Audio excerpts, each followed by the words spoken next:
the altercation with the cop? What happened there? So that was, I was in a club, and my pals came running in and said there's a big scuffle outside. So I went outside, I jumped outside, and having trained the ANA and the AMP, we sort of teach them to de-escalate a situation, and like we do. So I've gone out and I'm drunk at this stage.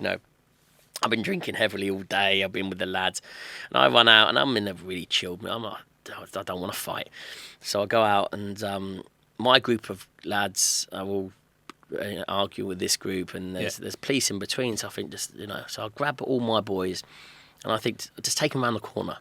Yeah. Get them out of eye shot. Get them out of view. Diffuse the situation. Diffuse the situation. So I've done that.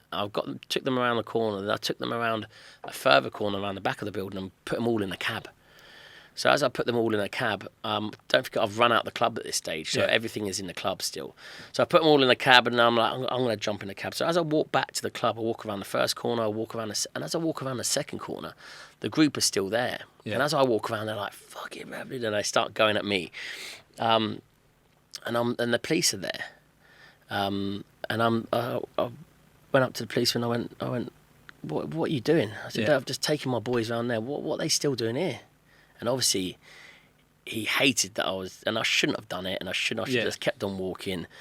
But I said, I was basically said, look, I've taken them around the corner to de-escalate. Do your bloody job. Yeah. At this point, he didn't like that, so he turned around. He told me to F off and go home. So, and it was one of those, and I think it was it was a clash of authority. Right, because I still had this authoritative, I was deciding who lived and who died a couple of months ago. Yeah. I never took advantage of that authority. So all of a sudden, when this cop's turning around and he's poking my chest, telling me to F off and go home, and I can remember thinking, Ant, turn around and go home. Yep. Right, and this is what happened. Turn around and go home. And as he poked me again, because he poked me about 3 times, and the second time I was like, this is when I knew that, right, turn around and go home.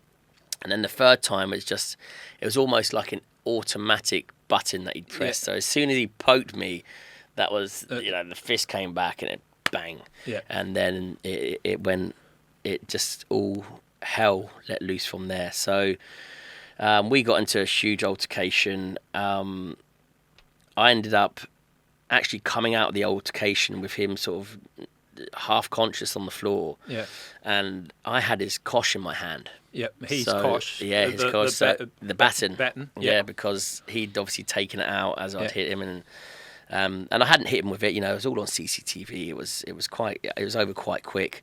But all of a sudden, I found myself with this baton in my hand. So I'm thinking, and I look at the policeman. He's on the floor, and I'm just thinking, what have I done? Here we, that realization of going from that, talk about that aggression just taking charge of me. So I run off. As I'm running off, I ditch the baton down a drain, go over a few walls, and I end up, anyway, long story short, I end up getting arrested. And obviously, you look at that scenario, it's a case of, right, you can see that I'm the peacemaker at the beginning. You can see me coming out, but then you can see me, I'm walking away. I shouldn't have turned around and joined that situation. You mentioned clash of authority, and we'll hold where you are. Just talk on that just for a short moment. I see that with cops so often, and I've been the same way. I think, like, hands up. As a cop, you're used to telling people what to do. Yeah. So if I'm walking into a store and the security guard, and I check myself on this, so I'm saying I acknowledge I'm being a fuckwit.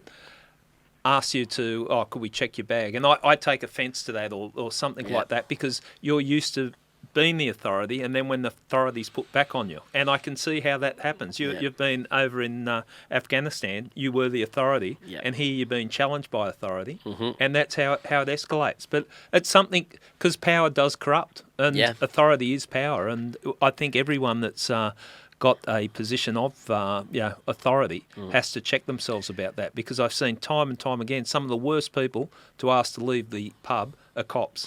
What do you mean? Yeah, exactly. I know, yeah. Poor doorman is just saying, "Look, mate, I think you've had too much to drink. Do you know who I am?" Yeah, type thing. exactly. It's embarrassing, but that's that power. No, especially when you're clouded with alcohol, and again, this isn't an excuse, but you're not thinking that the clearest.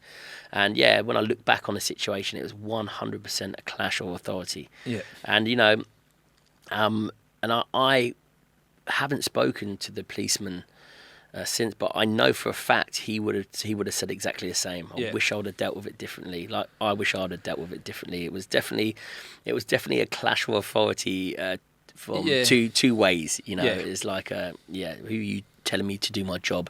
It's like, go home. But you got arrested, but you did a escape and evasion, didn't you? Didn't you jump into a river or something? So I jumped into a river, and again, knowing what I know, I was like, right, I jumped into a river. A couple of police officers behind me that were chasing, and I just went straight underwater, made my way to the edge, and come up, near some bushes. And I thought, I'm just going to wait here till they go, and I'll get out. I'll jump out. If I jump out now, they're going to call. They're going to see where I've exited. Blah blah blah. So I stay in there, and then the dogs come past, and I know the dogs they're no good with water, and they didn't pick me up at all. So I'm there, but what I didn't realise, which I do now, is because the officers see me enter the water, and they didn't see me leave. Oh, now they have to stay there. A critical incident. Yeah, it's like they have to stay there until either they've identified me somewhere else or they've dragged my body up from the bottom of this river. Exactly. So I didn't know that. So I thought they're going to go. Anyway, after about 20-25 minutes, this is at night, it's cold. I'm in a T-shirt and my jeans, right?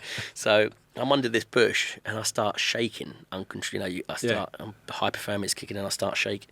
And all of a sudden these little ripples come out from under the bush. Right? And I'm thinking, there's nothing I can do. I can't. Hopefully they won't see it. Then all of a sudden it was like, there's the ripples under the bush, all down, trying to pull me out. And so my escape and evasion tactics didn't work on that occasion, even though we managed to get the dogs out. But I gave myself away by shaking, and the game was up. Yeah. How did it feel?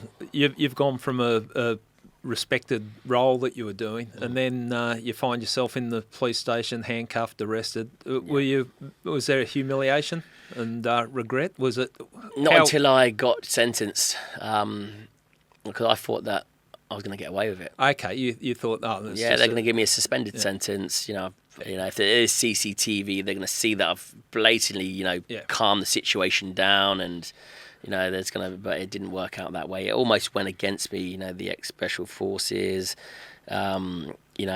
Realizing what I'm capable of, knowing what control myself. I should have known better, and ultimately I should have. Yeah, and I think you own that